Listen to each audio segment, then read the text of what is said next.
Hello, what's up mga guys, may buntag sa tanan ha. Gilingog-ngugan na jud kay ko ning issue ba nga. Hapit ako na halap, hapit ako na bungol. Sige, paminaw ning mahal kayong bugas.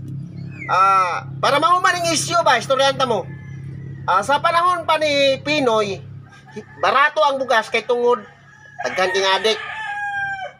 Pagtungtong po ni Presidente Digong, hingmahal ang bugas kay tungod nauso naman ang kaon. Wala na sapla ba? Sapla. Kaila mo ang sapla? Kasabot mo sa sapla? Sapla ba? O, muna. So, karon bot pasabot ninyo, inyo ihapak dito ang bulyaso ni Kuan, ni Pinoy ug ni Pangulong Duterte. Ngano hingmahal ang bugas. Sa panahon ni Pinoy, barato. Sa panahon ni Duterte, mahal. Tapos inyong ihapak dito kay BBM.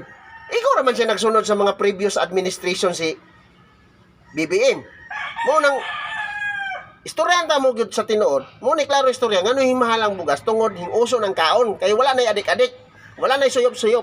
O wala nay mga unsa pa na diha na mga nanambok man day ko no. Nauso din ang kaon di.